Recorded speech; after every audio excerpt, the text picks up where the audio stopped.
everybody, it's Annie Sloan and I'm going to be doing some technique today which is ombre. So I'm in Oxford, I'm with Esme, I'm with Fiona and Hello. Felix is here as well. We're in the workshop and behind me is my studio, no, my factory, making paint madly. This is our studio where we do all sorts of things. And this is one corner where I can do little videos and we do photo shoots and all sorts of things. Just thought I'd fill you in. I don't know where you are. Here it's incredibly sunny, it's really lovely.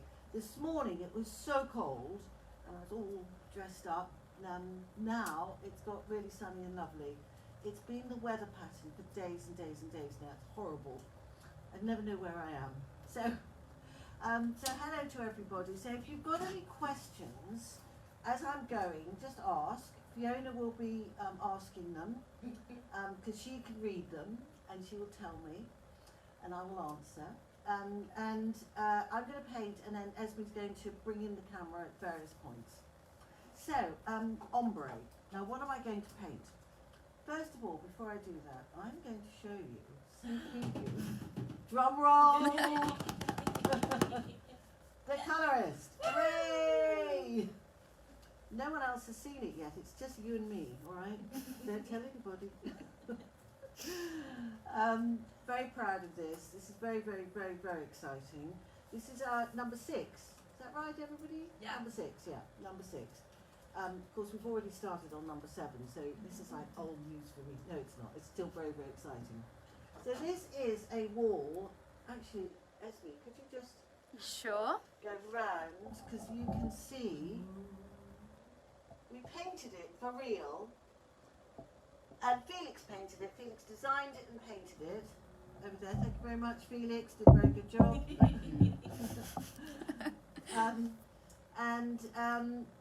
We also had a piece of furniture underneath there. It's very exciting. Capri pink, and this will be available from 27th of May. So we've got it in the factory now, in the warehouse now. This is just down here. Got loads and loads and hundreds, thousands of them. And then they're going to be, well, they're already on their way all around the world, so that you can buy them from your shops, your stockists, and from various other places. But go to your stockists first, please, because they're the wonderful people. So, this is something in here. You know, I don't know if I've told you, but at the back, we always do step-by-steps of various things.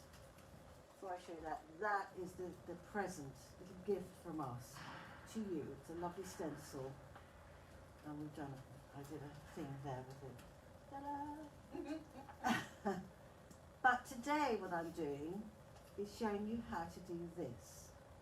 So, yes, you're all meant to go, yay! They are in the comments, they're very excited. Are they? Oh, Yeah. that's good. Yeah. Thank you, thank you. We are so excited. I don't know, you know, for us, it is like having a baby. You know, it's like, I'm so proud of it. So, this is an ombre thing. So this is a piece of furniture. It's this piece of furniture. So I painted the front of it and left aside for this to be done, so I could do a step-by-step, or not a step-by-step, a live to show you. The colours I've chosen are Capri and Barcelona Orange, and I think they go really, really well. I chose the Capri to be the darker colour at the bottom, and then on the top is the Barcelona, because it's slightly lighter, and so you don't want the lighter colour to be at the bottom generally. I mean, for me that's the right way, but sometimes you can do it the other way around. So, now, I've stirred, you can't see it there, I've stirred my pink, so now it's sort of runny. I added a little bit, because this has been open for a while, added a little bit of water, so it runs, but it still stands up, because you know how really solid my paint is. Solid is probably the wrong word. Thick, creamy. Thick and creamy, exactly. And this actually is even thicker and creamy, because this has probably been a little longer, but that is beautiful and runs as well. So some people say, oh, your paint's so thick. I know, but it doesn't mean that you paint it on thickly. So I've got myself a couple of my brushes. These are my chalk paint brushes. You can use either a very big one, depends on the size of your hand and who you are. I'm going to choose, these are two small ones. So I've got the orange at the bottom, top, Barcelona orange. And what I'm going to do is start opening my glasses so I can see. So Ombre, by the way, I hold the brush like that because you'll find you get a better finish, a better coverage. So you push it in, the brushes are nice and thick, not thick, they've got a lot of a lot of bristles in there, so they hold a lot of paint. And although they look quite strong and hard, they're actually not that strong, they're not coarse, they're actually very fine. They make a lovely finish. Now I just want to show you how to paint this on. You don't do lots and lots of thick paint. I don't know if you can see that. It's not lots of thick paint. It's a small amount of paint, and then you make it go a long way. So you spread it out. So spread that out there. You don't want, oh, I've got a thick bit there somewhere. And then I'm going over this too much because I'm talking. So I'm going to spread that out. If you brush very hard, you'll get good brush marks to really spread that paint out. So it should be thin. Would you always start with the lighter colour, Annie? No, I don't think you have to. I don't think it matters. Yeah. Because I'm going to, good question, I'm going to do that first, and while that's drying, I'm going to do the next colour. So I'm spreading, so I'm going to do this. This is actually, I added slightly too much water to it. It will be fine, but it's fine. But it's going to spread more thinly, I suppose. The whole thing is that you can keep adding water to paint, even thickens it if you know. So I'm painting from the bottom and then the top, and then I'm leaving this gap there. It doesn't matter if you go too far up, it's absolutely fine.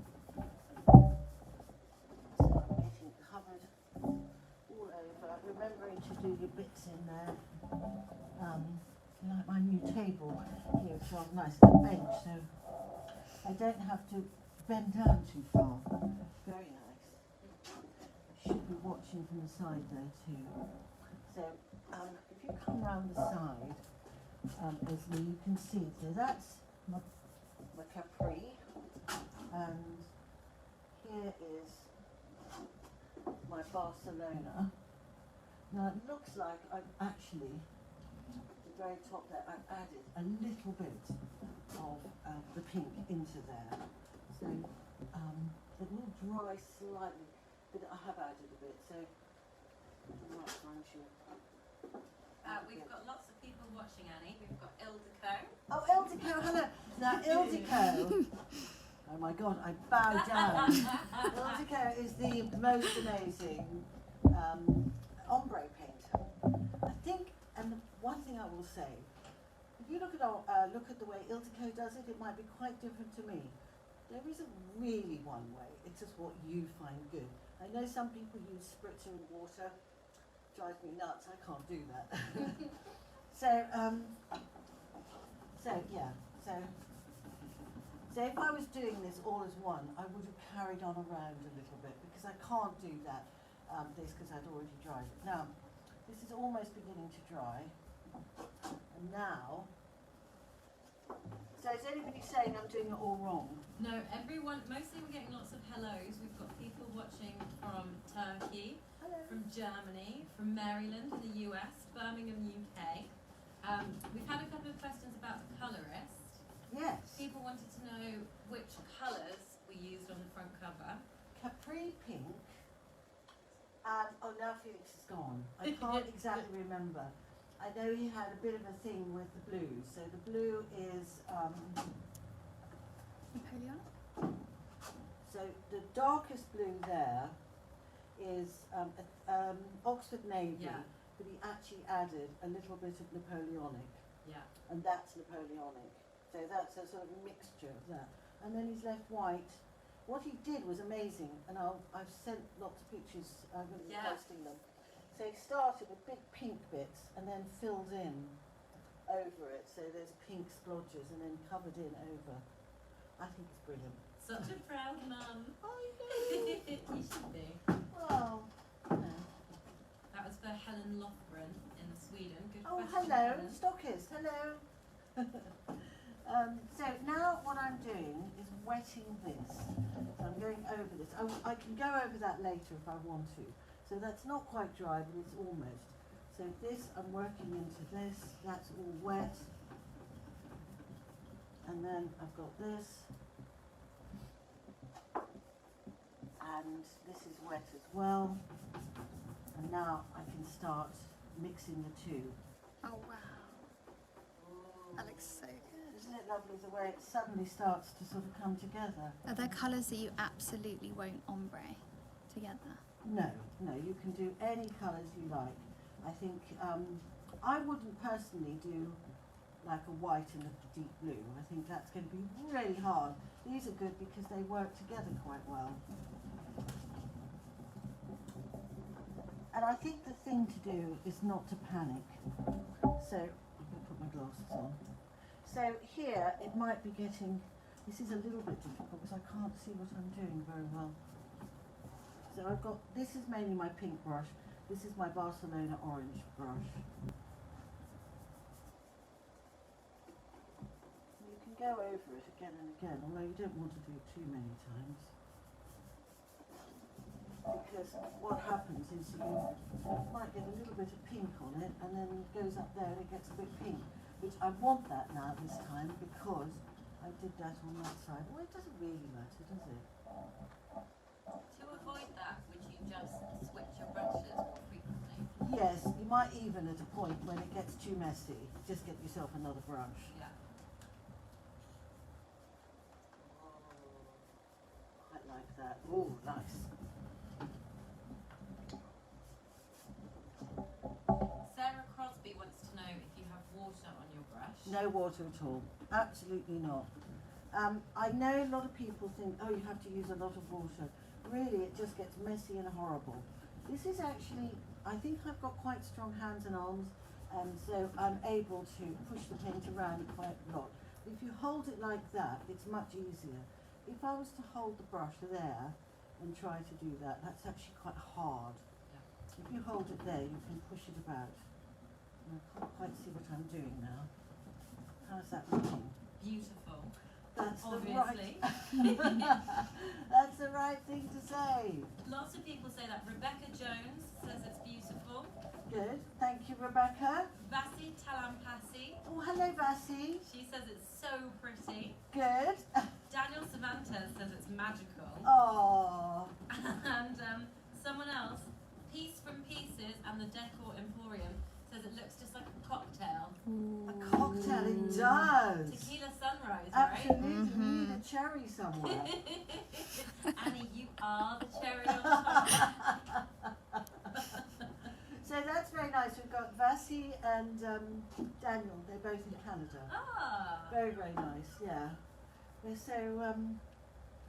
So yeah, this is now, I didn't really look what I was doing. I was jerking around a bit. So now I'm just going to go back in. No, it's lovely. It actually shows you that you don't have to worry too much. You don't have to panic too much.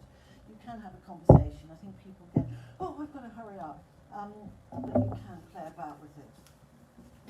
We've had a few questions, including from Elaine Rogeman, Yeah. who just want to be reminded which two colours you're using. So it's Barcelona orange, which is on the top. Yeah. And actually, Esme, if you just want to come to there so you can see. So it's Barcelona orange, which is there, and Capri pink. They are quite close in tone, and I do think that is something you should be working on, and having two brushes, possibly a third in case it all goes wrong. And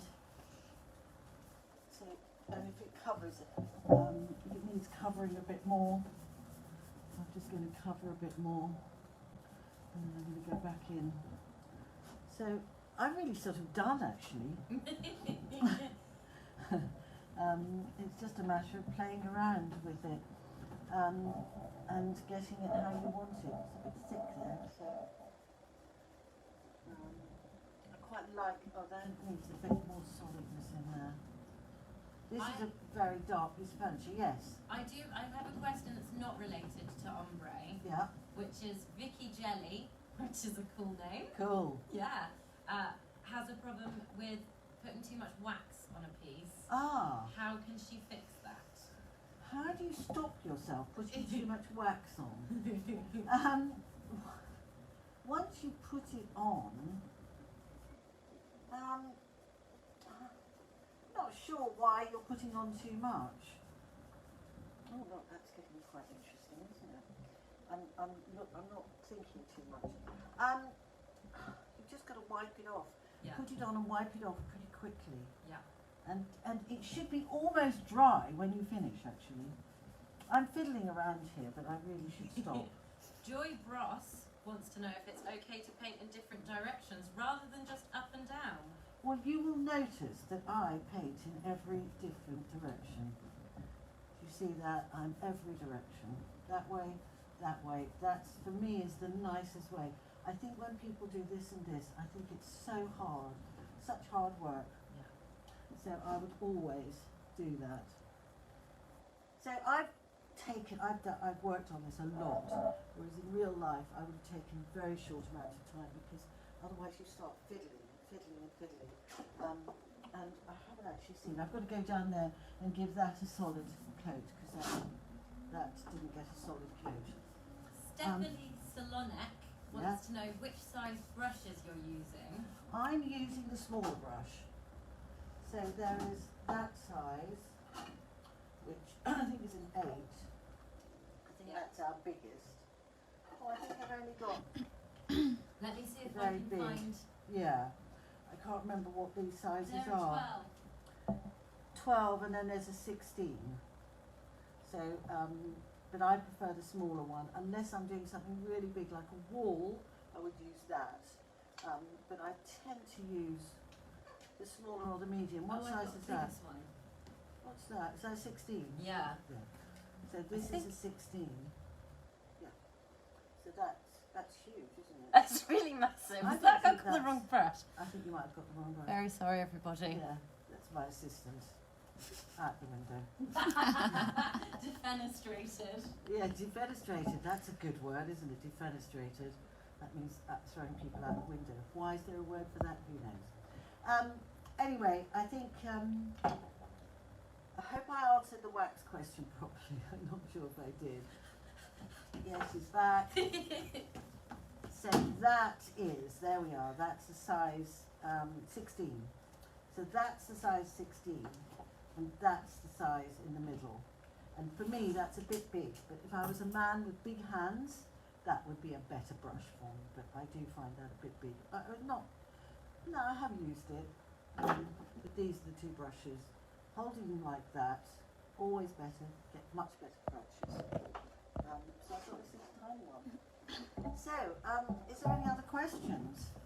I have to say, mostly people are just leaving really lovely comments about how beautiful it is. It is. It is fabulous. Christy Anderson is watching, and she recently did an ombre in Old White and Antoinette. That would be gorgeous. Yeah, really romantic. Antoinette and Old White are very close in tone.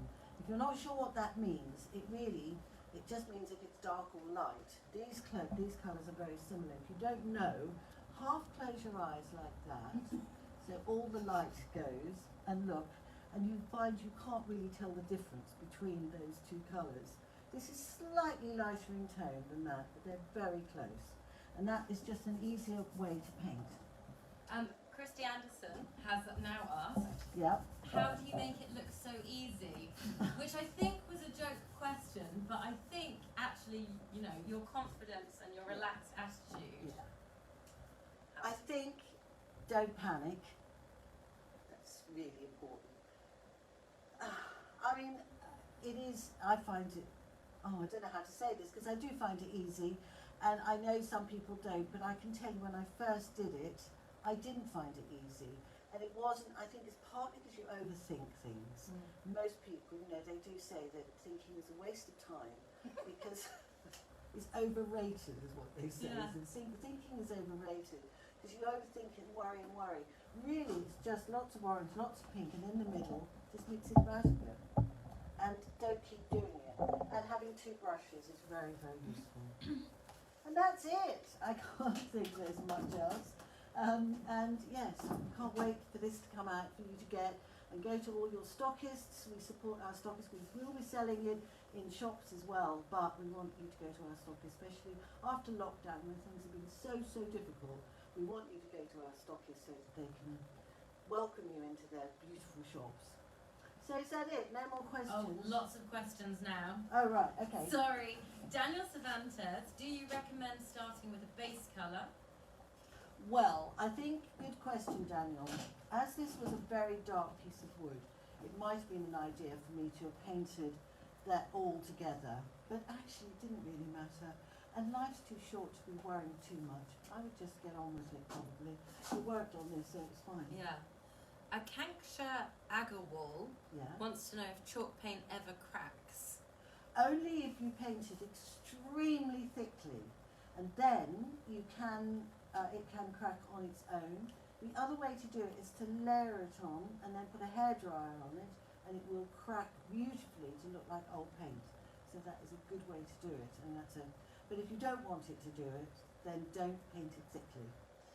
Louise Neville missed the start, and she wants to know what prep did you do to the wood before you started painting? Nothing. No Nada. prep. Nada. Look, she speaks Spanish as well.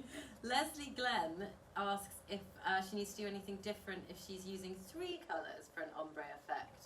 So when you're saying you're using 3, are you going to be doing so orange to capri to say blue, like to Napoleonic blue?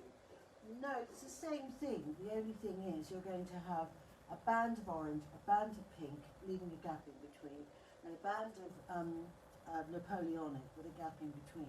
And then you need a brush for each, plus 1 or 2 over just in case, and that's all it is. The same thing. Deb Baker, who I think you'll know, is that the lovely lady from Five Fields? Yes, I think That it is Deb Baker. She's asked if you were to add a 3rd colour to this piece, which colour would it be? Well, I think I answered it by saying I would go into a purple, so it would go, and I would definitely go so this is light, then the pink, and then the purple underneath, which would be the blue added. Napoleonic, not Oakson, Napoleonic. Or you could go, I was going to say yellow up, I don't know, that would be nice. Our dear friend Charlotte Lottie Buxton-Lee, Hello, Lottie. she suggested burgundy. Burgundy would be good as well, that would be very, very nice, yeah, so burgundy could be at the bottom. And that's the same tone, like you were saying. Yes, it's a slightly darker actually. It is slightly darker, but I think you could, it would be, I know, these two have to be the same tone, not this and the bottom one. Because actually, Napoleonic and Burgundy are a lot darker in tone than this, but that would be fine, because they're not next to each other. The colours next to each other have to be the same tone. Another question. Yep. Do we need to put a base coat if we're base coat if we're using chalk paint on laminate? Yeah, I think with laminate you don't put a base coat, but what I do is do a couple of thin coats first. When I say thin, I don't mean thin with water. I just mean spread it out a long way. So when you add water, what you're doing is sort of weakening it and just, no, it doesn't work. Just layer it, so very thin layer. I never know how to say that, because when I said thin, some people said, well, I added water. Yeah. No, I didn't mean that. Christina Primarana, what a nice name, Nice. is currently painting all of her kitchen cabinets with chalk paint. Fantastic. First project, go big or go home, she says. Well, true. How long should I wait between the first and the second coat of lacquer? The lacquer is new for me, as I learned as a wax-only girl. I know, I'm a great wax person. I love wax. And lacquer, I do love lacquer. I love lacquer, but it is, I don't think it has the beautiful finish that wax has. I would leave it, I mean, a couple of hours to really dry, maybe overnight. It is a water-based product, so it does dry very quickly. So you don't have to worry about leaving it overnight, but maybe give yourself a rest. Yeah, just have permission to have a break, Christina. I think we've got some more questions about how did you blend the two colours in the middle? Can you use water? No. But I think I mean, look, I've said this at the beginning that some Yeah. people like to use water, they like to use spritzers. I just don't see the need to do it. And I don't work particularly hard. All I did was paint orange there, the Barcelona orange there. I did it with very little paint. The paint is, I think I showed you at the beginning, it's thick, but it's runny. And that's how it should always be. And you don't put loads and loads on your brush and start painting. What you do is you have a little bit, but you spread that out so it goes as a thin layer, not watered layer, but a thin layer. You spread it out as fast as you can, as much as you, not fast, as much as you can. You leave a gap there and a gap there, come up with the pink tip out there, and then you start working the pink into and then you wet those areas and keep working one into the other. And that should be it. And there's no need for water, I think, and there's no need for spritzing. Lots of people do spritzing. But, you know, I'm not someone who is like a paint police. You know, do it as you like. I'm just saying the way I find to do it is this. If you're doing a very large piece, that's slightly more difficult, but just do it in parts. So don't use bigger brushes. This is not that big, so I didn't have to use that big a brush. So, any more questions, Fiona? we've had a couple of people asking if they can see the front. Yes. So do you want me to come help wiggle it round? Well, we've got quite a good view Oh, you when can use I that. come. Ta-da! Don't worry, Annie, we can see. So you can see. So what we've done, this is quite old. It's a new piece, but I think they painted it old. I painted inside in Florence, and I haven't waxed this yet, and I didn't paint the inside of that. So I forgot actually that I was going to. I might show this today. So yeah, that's how it looks. I hope you like it. And we're having a few repeat questions, so it's worth reminding everyone that there will be there's step-by-step to this piece in the colorist. That's a very good thing to say. So this comes out May the 27th. It'll be in our shops. And at the back of the colorist, our bookazine, no adverts, there are how-tos. And one of the how-tos, well, first of all, you get a stencil, which is very cool. And also the step-by-steps how to do it. And then this. So if you've missed some of this or you don't want to watch it again, it's on the page and you'll be able to watch it afterwards. But here are step-by-steps how to do it. So that's my finished piece, and steps how to do it. So there's 6 steps how to do it. So yeah, I hope. Is that it, or is there more questions? That's it, apart from questions from people saying that they so enjoy your live videos. Good. I know you're very busy, but could you do some more? I can. We have one coming up in a month's time. We do one a month. And the next one I'm going to do is about why use my paint? What is so special about Annie Sloan paint? Chalk paint, I invented it in 1990. Why did I do it? And what's it all for? What's it all about? I'm going to talk about that because I realised actually I don't do that, and I should. So that's going to be the next one. And if there are other things that people would like me to do, please say what they are. We've done quite a few other ones already. We've done some gilding. What I haven't done is we did chippy paint. I did a flat finish, I did about waxing, and they're all on the page. Where will they be found? Under On- videos. On the video YouTube. section on Facebook. Video section on Facebook. I haven't done anything about crackle paint. That's when you get the paint and you put a hairdryer on it and it cracks. That's fabulous. I haven't done anything about stenciling. I haven't done anything about I don't know, what walls, painting walls and what to do, different things. There's so much we could do. Glass. So much glass, yeah, loads of stuff. Waxing, Tell me what you lacquering. Tell us what you want. Yeah, please. So thank you very much, and yeah, thank you very much for watching.